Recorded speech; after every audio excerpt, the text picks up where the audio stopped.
I still have the red dirt of the Petane Basin under my fingernails, and no matter how many times I scrub them in the hotel sink, the scent of damp earth and rotting vegetation seems to cling to my skin like a second layer. It was supposed to be the authentic Mayan experience, a high-end guided trek through the unmapped sections of the jungle where the ruins haven't been sanitized by wooden walkways or gift shops. There were 5 of us. A couple from London who complained about the humidity, a solo traveler named Marcus who took photos of every leaf, and me, trying to escape a burnout that had been eating me alive for months. Our guide, a man who called himself Elias, had a smile that never quite reached his eyes, but we were too distracted by the majesty of the canopy to care about his social cues. The humidity was like a physical weight, pressing against my chest and making every breath feel like I was inhaling lukewarm soup. We walked for 6 hours on the first day, the sound of our boots crunching on the leaf litter being the only thing that broke the oppressive silence of the deep forest. Elias told us stories about the lost city of the sun, a place where the stones were said to breathe, but he laughed it off as mere folklore for the tourists. By the time we reached the first stone structure, a low-slung temple overgrown with thick vines, the sun was beginning to dip below the tree line, casting long, skeletal shadows across the clearing. It looked like a pile of rubble at first, just gray stones covered in lichen.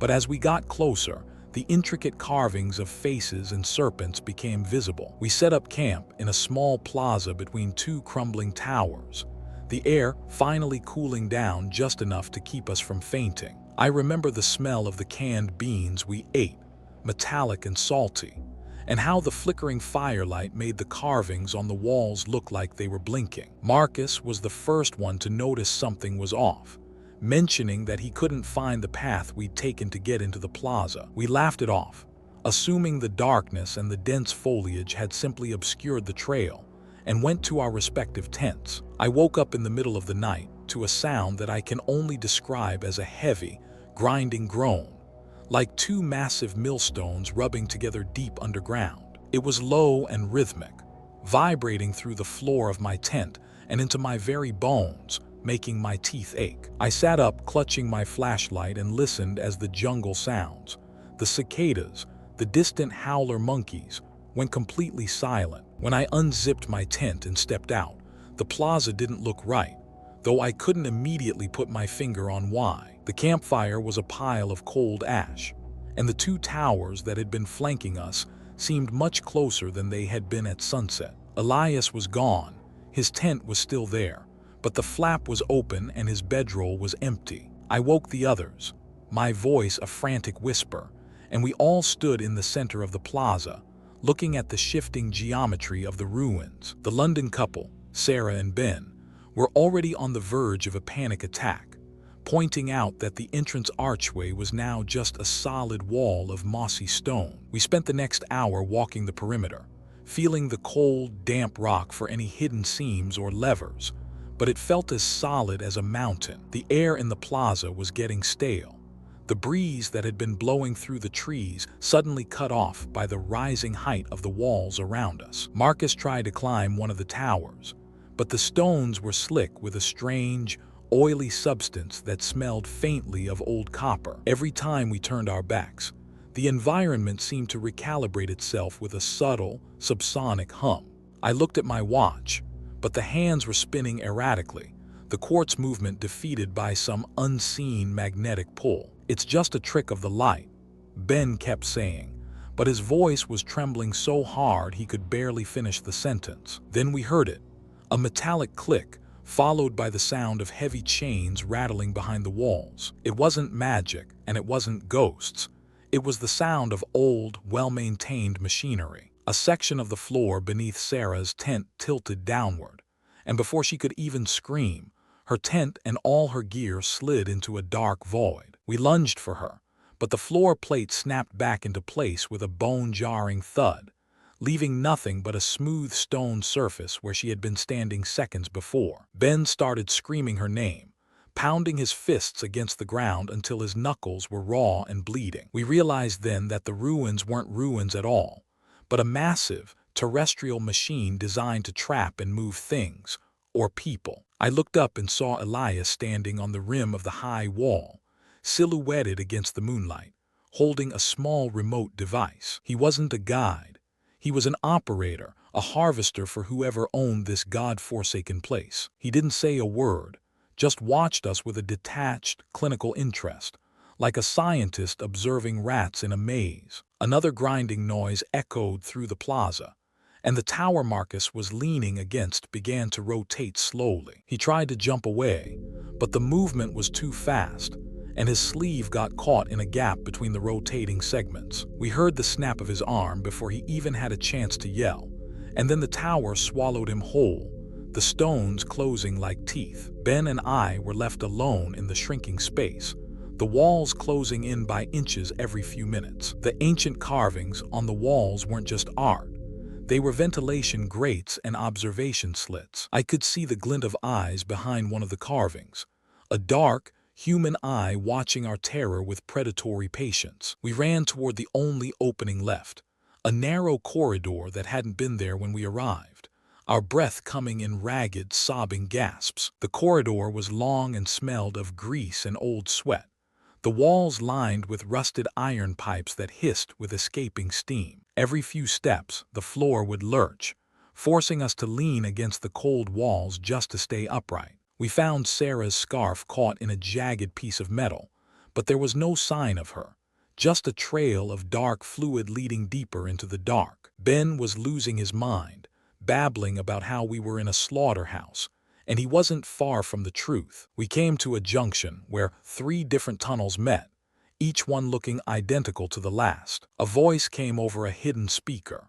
distorted and tinny, speaking a language I didn't recognize, but the tone was unmistakably mocking. I realized then that they weren't just trapping us.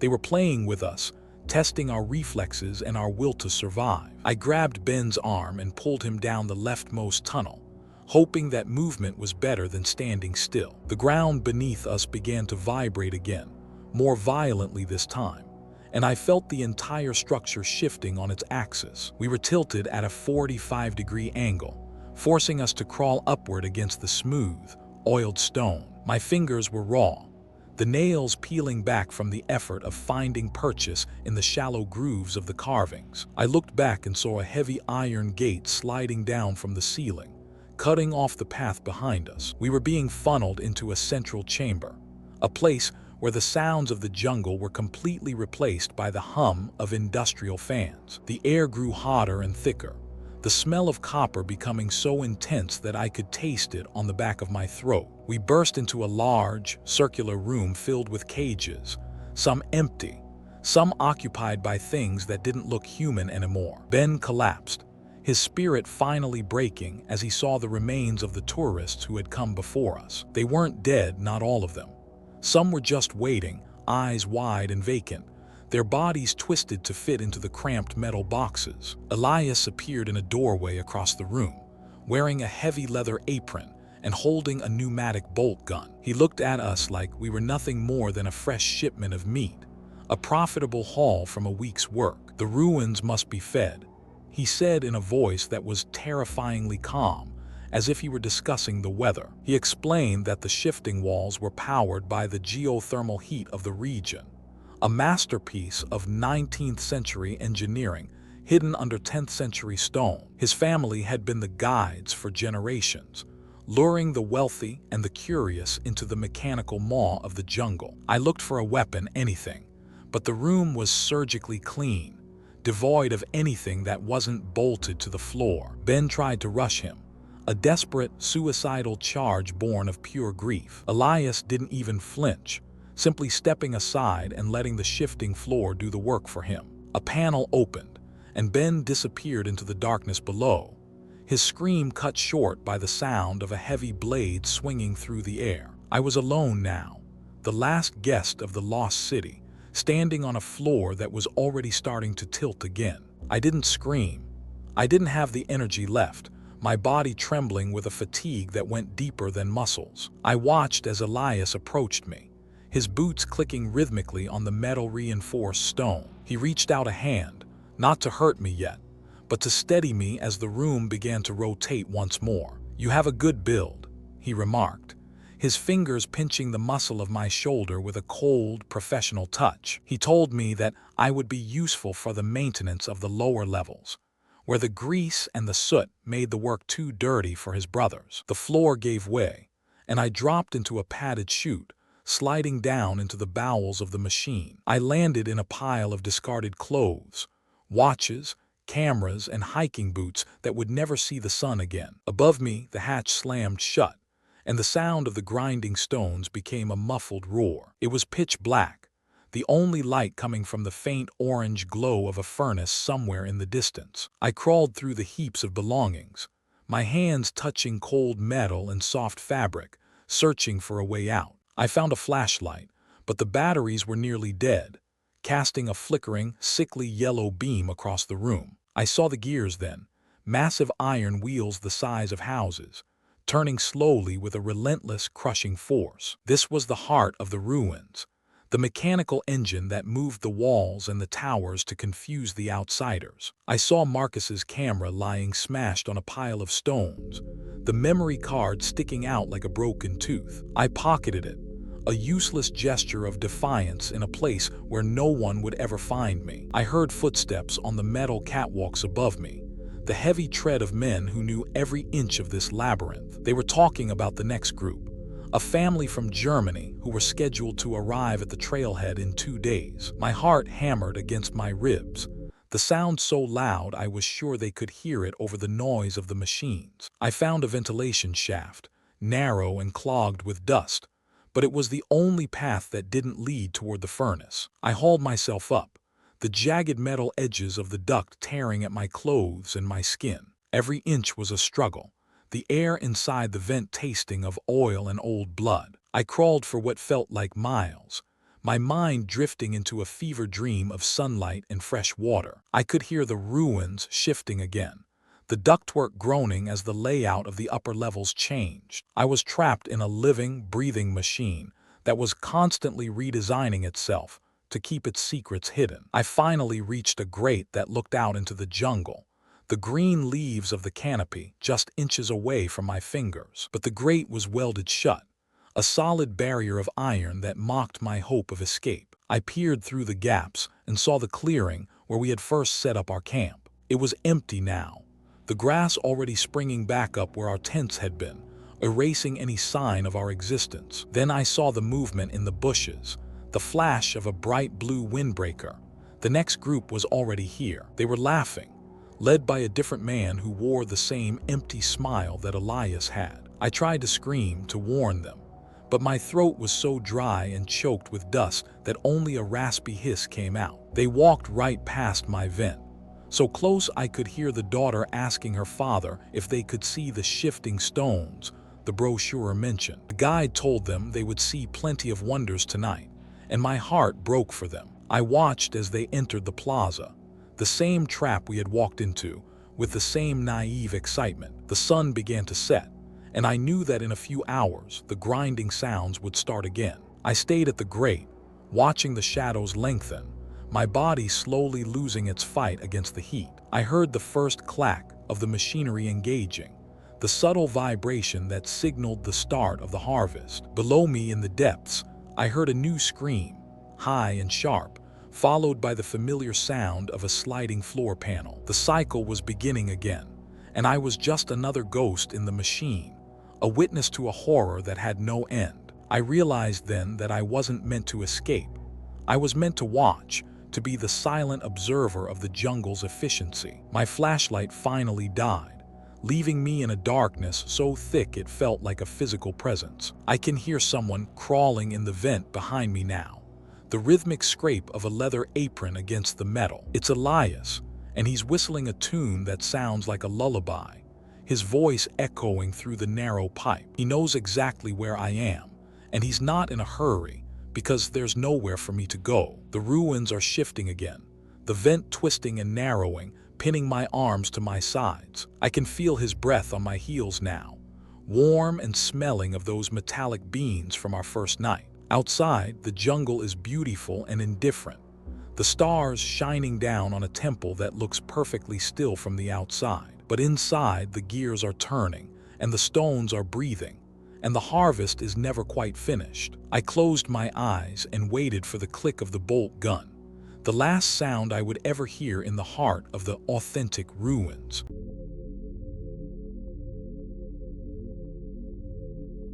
I've been driving for 3 days straight now, and the interstate has started to feel like a recurring dream where the scenery never actually changes. The rhythmic thrum of the tires against the asphalt is the only thing keeping me awake as I pass another endless stretch of cornfields in Nebraska. My eyes were stinging from the dry air conditioning, so I finally decided I couldn't push through to Denver tonight like I'd planned. There's a specific kind of exhaustion that settles into your bones after 14 hours behind the wheel, making every shadow on the shoulder look like a deer waiting to jump. I pulled off at a small, rusted exit that didn't even have a gas station, just a single, flickering neon sign for a place called the Rest Stop Inn. It was one of those old-school L-shaped motels with the doors facing the parking lot, the kind you see in movies right before something terrible happens. I didn't care about the aesthetic, though. I just needed a bed that wasn't a reclined driver's seat, and a shower that didn't involve a wet wipe. The gravel crunched loudly under my tires as I rolled up to the main office, which was a tiny glass box illuminated by a buzzing yellow light. Inside, the air was thick with the smell of old coffee and a cleaning product that failed to hide the scent of damp wood. The man behind the counter was surprisingly thin, his skin looking like parchment paper stretched over a bird's skeleton. He didn't say a word when I walked in, just slid a clipboard across the counter and tapped a chipped fingernail on the line for my name. I paid in cash, which he took with a trembling hand, and he handed me a heavy brass key for room 104 without ever making eye contact. I walked back to my car, the cold night air hitting my face and waking me up just enough to notice how unnervingly quiet it was out here. There were no crickets, no distant highway hum, just the sound of my own breathing and the occasional pop of the car's cooling engine. I parked right in front of my door, grabbed my duffel bag, and fumbled with the key until the heavy wooden door finally swung inward. I stepped inside and reached for the light switch on the left wall, exactly where I always reach when I walk into my apartment back home. When the light flickered on, I didn't drop my bag, but I definitely felt a strange, cold jolt run down my spine that had nothing to do with the temperature. The room didn't look like a motel room. It looked like I had somehow been transported back to my own bedroom in Seattle. I blinked, rubbing my eyes, thinking that the sleep deprivation was finally causing me to hallucinate the familiar sights of home. But as the spots cleared from my vision, the room remained, and the details began to sharpen into something far more terrifying than a trick of the light. The walls were painted that specific shade of misty seafoam that I'd spent 3 weekends applying myself last summer. In the corner, there was my old wooden desk with the same circular coffee stain on the right side, where I always set my mug. My heart started to hammer against my ribs as I looked at the bed, which was made with the exact same charcoal gray duvet cover I'd bought on sale at Target. Even the way the pillows were arranged, one vertical, one horizontal, was a habit I'd developed because of my chronic neck pain. I walked over to the nightstand, my legs feeling like lead, and saw the stack of books I'd left on my real nightstand before I left for this trip. There was the paperback copy of that thriller I'd abandoned halfway through, with the corner of page 142 folded down just the way I'd left it. I reached out and touched the lamp, a cheap brass thing with a slightly crooked shade, and felt the familiar texture of the dust I'd been meaning to clean. "This isn't possible," I whispered to the empty room, but my voice sounded thin and fragile against the heavy silence. I turned around and looked at the closet, and the door was slightly ajar, revealing the corner of my blue winter coat hanging on a wire hanger. I haven't seen that coat in months because I didn't pack it for a summer road trip, so seeing it here made the air feel like it was thickening in my throat. I ran to the window and yanked back the curtains, expecting to see the motel parking lot.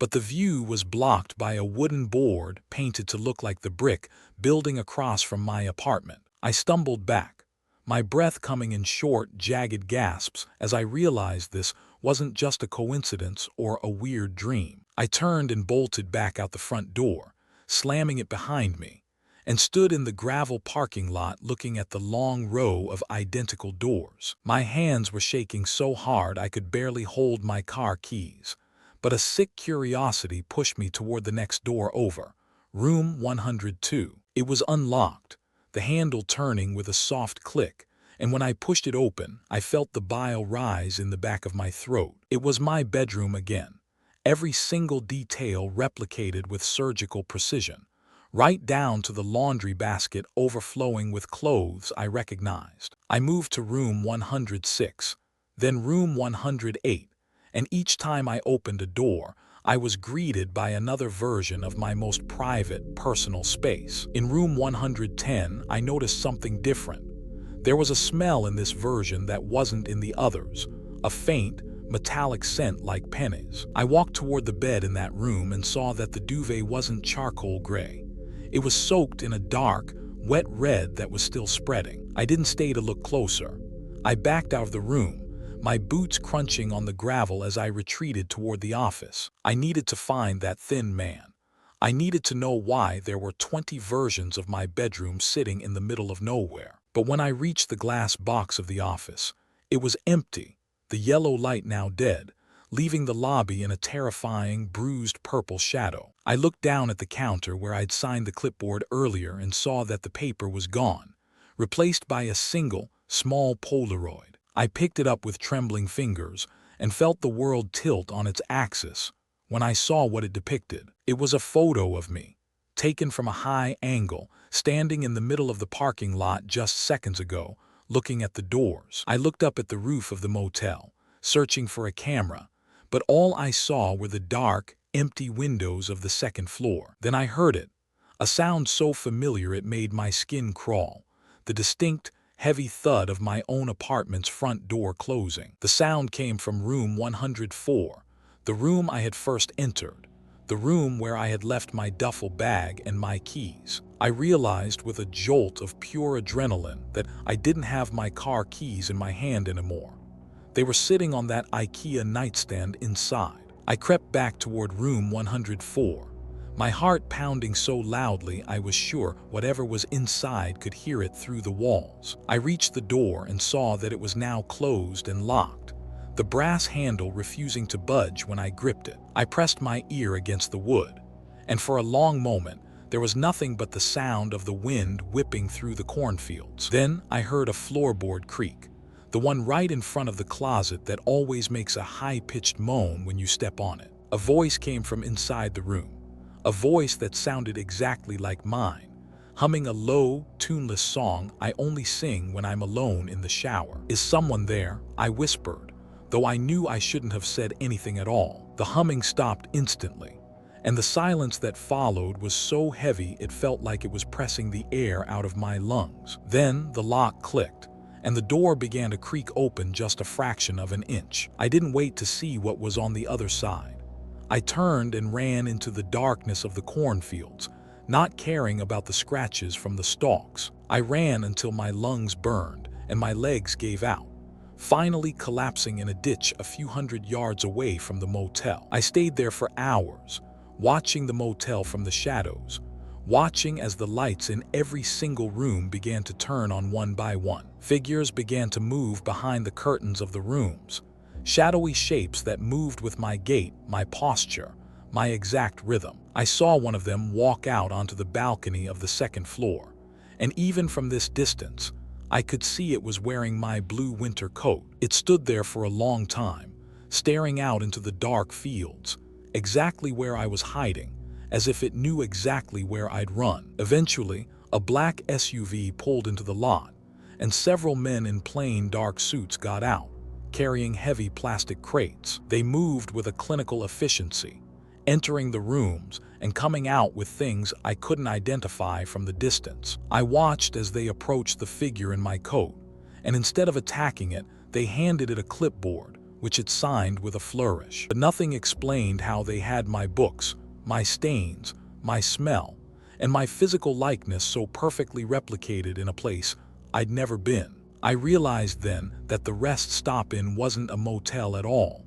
It was a factory, or perhaps a storage unit for things that were meant to replace the originals. I stayed in that ditch until the sun began to peek over the horizon, turning the sky a pale, sickly orange. The SUV was gone, and the motel looked deserted again, the neon sign finally losing its fight and going dark. I crawled out of the dirt, my clothes ruined and my body aching, and began to walk toward the nearest highway. I didn't go back for my car.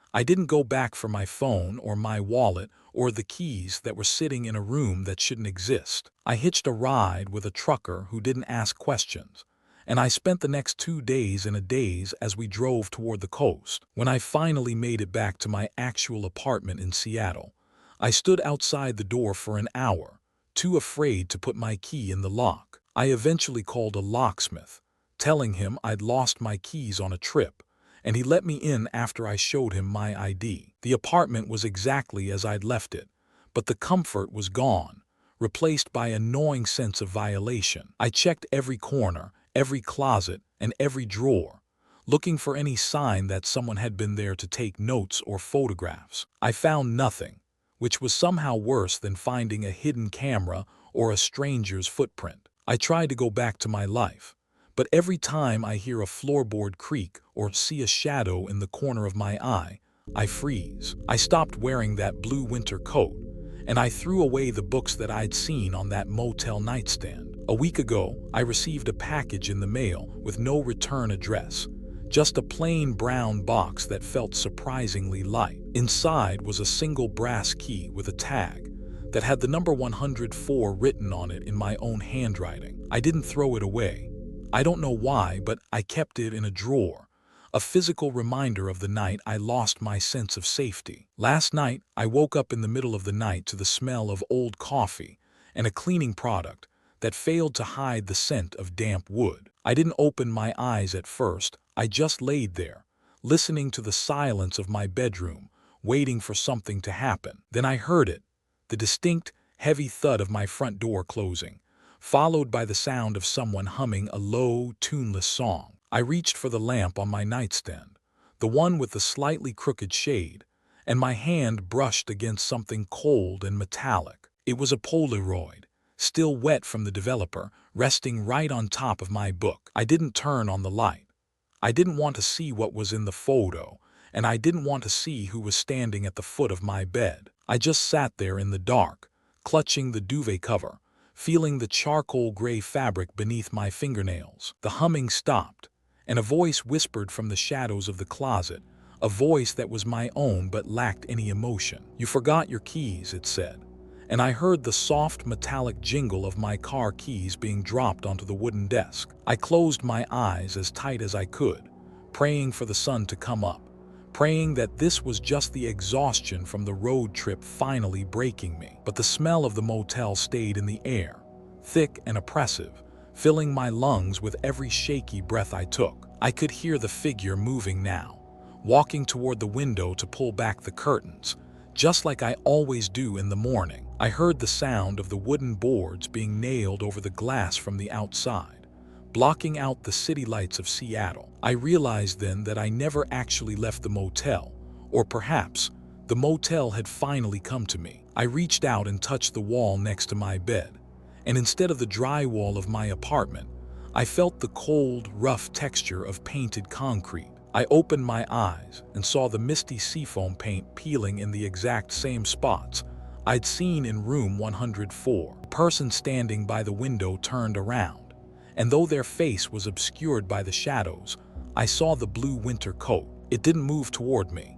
It just sat down at my desk and began to write in my journal, using my favorite pen. "Who are you?" I asked, my voice barely a whisper, but the figure didn't respond, it just kept writing. I looked at the nightstand again and finally picked up the Polaroid, holding it up to the sliver of light coming from under the door. It was a photo of a man I didn't recognize, sleeping in a bed that looked just like mine, in a room that was an exact replica of this one. On the back of the photo in my own handwriting were the words, "Subject 104 replacement complete." I looked down at my own hands and saw that my skin was starting to look like parchment paper, thin and pale. My fingernails were chipped in the exact same way as the man's at the motel office. I felt a sudden, overwhelming urge to get up and walk to the lobby, to sit behind a glass box and wait for a traveler to arrive. I tried to resist, but my body moved on its own, sliding out of the bed with a mechanical precision I couldn't control. The figure in the blue coat finally looked at me, and I saw my own eyes reflecting back. But they were empty, like glass marbles. It nodded once, a gesture of dismissal, and I walked out of the room and into the long, dark hallway of the motel. I passed room 102, room 106, and room 108, hearing the same humming coming from behind every single door. I reached the office and sat down on the high stool, the smell of old coffee now comforting rather than repulsive. I looked at the clipboard on the counter and saw a list of names, hundreds of them, all waiting for their rooms to be finished. Outside, the gravel crunched as a car pulled up, its headlights cutting through the yellow light of the office. A man stepped out, looking tired and worn out from a long drive, his eyes stinging from the air conditioning. I reached for a heavy brass key and waited for him to walk through the door, my hand trembling just slightly. I didn't make eye contact when he entered. I just slid the clipboard across the counter and tapped a chipped fingernail on the line for his name. I wonder if he'll like the charcoal gray duvet, or if he'll notice the scratch on the bottom of the IKEA nightstand before it's too late.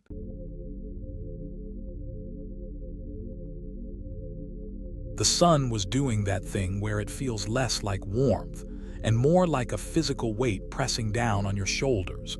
And by the third day of my solo trip, I was already desperate to escape the crowded resort beaches. I had met a local named Elias at a small, weathered shack near the docks, a man whose skin was the color of well-worn leather, and whose smile seemed just a little too practiced for a simple boat captain. He promised me a private snorkeling experience at a place he called The Verge, a spot he claimed was far beyond the reach of the tourist traps and the screaming children in neon life vests. I remember thinking that $300 was a steep price for a few hours on the water, but the lure of total isolation in the crystal-clear Caribbean was too strong to resist. We set out early the next morning on his boat, a rusted but sturdy-looking vessel that smelled perpetually of diesel fumes and rotting bait. As we moved further away from the coastline, the vibrant turquoise of the shallows began to deepen into a rich,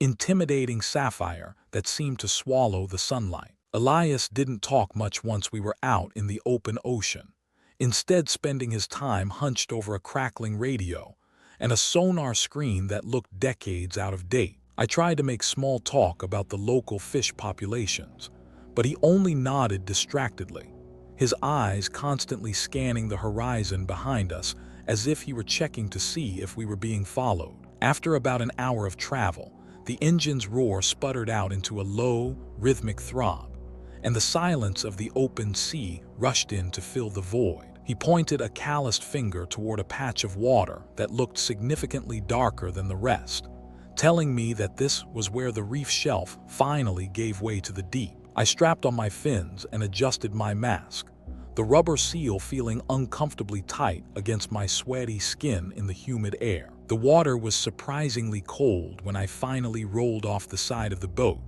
a sharp shock that seemed to pull the breath right out of my lungs for a second. I hovered there for a moment, letting my eyes adjust to the underwater world, and for the first few minutes, it was exactly what I had hoped for. Thousands of tiny, iridescent fish swirled around the jagged coral formations, moving in perfect unison like a single, shimmering organism. I swam further out, following the gentle slope of the seabed, mesmerized by the way the sunlight danced across the sand in flickering, golden patterns. But then, quite suddenly, the colorful world of the reef just stopped, ending at a sharp, jagged edge that looked like it had been sliced away by a giant blade. Beyond that edge was nothing but a vertical drop into a bottomless, navy blue abyss that seemed to vibrate with a low, subaudible hum. I felt a sudden, primal spike of vertigo, the kind that makes your stomach flip when you stand too close to the railing of a skyscraper. I looked back toward the boat, but Elias had moved it further away, the hull now just a dark, distant shape bobbing on the surface. I turned my attention back to the trench, my heart hammering against my ribs like a trapped bird as I stared into the emptiness. The sheer scale of the void was overwhelming, a vast, silent cathedral of water that made me feel smaller than I had ever felt in my entire life. That was when I noticed the first anomaly, a faint, rhythmic thumping sound that I could feel in my teeth more than I could hear in my ears. It wasn't the sound of the boat engine. It was deeper, a mechanical churning that seemed to be coming from somewhere directly beneath me. I squinted through my mask, trying to pierce the gloom of the trench, and that's when I saw a flicker of artificial light deep in the darkness. It wasn't a fish or a bioluminescent creature. It was a steady, cold glow that began to grow larger and more defined with every passing second. As the light ascended, the shape behind it began to materialize, a massive, angular silhouette that looked like a jagged piece of the city rising from the depths. It was a submersible, but not like any scientific vessel I'd ever seen in documentaries. It was painted a dull, matte black and was covered in heavy, industrial-looking winches. My first instinct was relief, thinking it was some kind of salvage crew, but then I realized there were no markings on the hull, no flags, and no identification numbers. I looked up to signal Elias, but he wasn't looking for me. He was standing on the edge of his boat, holding a heavy, waterproof crate and waiting for the vessel to breach the surface. The realization hit me like a physical blow to the gut that this wasn't a snorkeling tour at all, but a prearranged meeting in the middle of nowhere. I tried to swim back toward the boat, but the current near the edge of the trench had picked up, pulling me toward the rising mass of metal. The submersible broke the surface with a violent surge of water, its massive bulk dwarfing Elias's small boat and sending out a wake that tossed me around like a piece of driftwood. A hatch on top of the black vessel groaned open, and two men in heavy, tactical gear stepped out, their faces obscured by dark visors. They didn't look like sailors. They looked like soldiers or something worse, and they didn't even glance at the horizon before they began speaking to Elias in low, urgent tones. I ducked my head underwater, trying to stay as still as possible, hoping the glare on the surface would hide my silhouette from their view. Through the water, I could see the underside of the submersible, and my blood turned to ice when I realized what was hanging from the bottom of it. There were several large mesh bags tethered to the hull, and inside them were shapes that looked unmistakably, horrifyingly human. They weren't moving, and the way they drifted limply in the current suggested they had been down in the high-pressure depths for a very long time. I felt a surge of pure, unadulterated terror as I realized I had just witnessed something I was never meant to see, a dark exchange in a place where no one could hear me scream. I tried to swim away, moving my fins as silently as possible, but the salt water was stinging my eyes, and my breathing was becoming ragged and loud in the snorkel. Above me, I heard the sound of Elias's boat engine flare to life, but it wasn't coming toward me. It was moving away, the sound growing fainter as he headed back toward the mainland. He had left me there, a loose end in the middle of a bottomless trench, with a group of men who clearly didn't value human life. I looked back at the submersible, and one of the men on the deck was now looking directly toward my patch of water, his hand shielding his eyes from the sun. He pointed, and the second man reached for something strapped to the side of the hatch, a long, thin object that looked remarkably like a harpoon gun. I dived as deep as my lungs would allow, the pressure building in my ears until it was a dull, throbbing ache, but I knew I couldn't stay down forever. Every time I looked up, the silhouette of the massive black vessel was there, a predatory shadow blocking out the sun and waiting for me to surface. The silence of the ocean, which had seemed so peaceful an hour ago, now felt like a suffocating weight, a vast, watery grave that was ready to fold me into its darkness. I realized then that Elias had probably done this before, picking travelers who wouldn't be missed immediately, people who were looking for isolation. I drifted further into the blue, my muscles screaming with fatigue and the cold beginning to numb my fingers and toes. The submersible began to move, its massive propellers creating a wash of bubbles that felt like a localized storm beneath the waves. It wasn't leaving, it was circling, the men on deck watching the water with the patient, methodical intensity of hunters waiting for their prey to tire. I looked down into the trench one last time, and far below, another set of lights began to flicker, even larger and deeper than the first. Something else was coming up, something massive enough to displace the very water around me, and I realized the first vessel was just the beginning. I am still here, treading water in the center of a circle of black steel, watching the sun begin its slow descent toward the horizon. My phone is gone, my boat is gone, and the only thing waiting for me is the dark water and the men who operate within it. The rhythmic thumping from below is getting louder now, a heartbeat of cold machinery that seems to be counting down the seconds I have left. I can see the man with the harpoon gun leaning over the railing, his visor reflecting the orange glow of the dying sun as he tracks my movement. There is no land in sight, no passing ships, and the trench below me feels like an open mouth, waiting to swallow whatever evidence of this day remains. I wonder if anyone will ever find the spot where the reef ends, or if I will just become another silent shape in a mesh bag, anchored to the bottom of the world. The massive shape from the deeper dark is almost here now, a wall of metal rising through the blue, and I finally understand why Elias smiled the way he did. I take one last deep breath through my snorkel, the taste of rubber and salt filling my mouth, and I submerge myself, hoping the darkness will be quicker than the men above. But as I look down, I see the lights of the second vessel are already blindingly close, and the hatch is already starting to turn. There is nowhere left to swim, nowhere left to hide, and the ocean floor is 1,000 miles away. I can only wait as the shadow of the massive thing falls over me, turning my world into a permanent, cold midnight. The thumping in my ears is so loud now it feels like my own heart is failing, and the water around me begins to churn with the power of the rising engines. I am completely alone, and the only sound left is the clicking of the metal latch as it finally gives way. The men are not looking for fish, and they are not looking for treasure. They are looking for me, and I have nowhere else to go. The sun is gone, the boat is gone, and the trench is the only thing that remains. I close my eyes and wait for the hand to reach out of the water and pull me down into the dark. It is so very cold out here, and the thumping never stops. It never stops.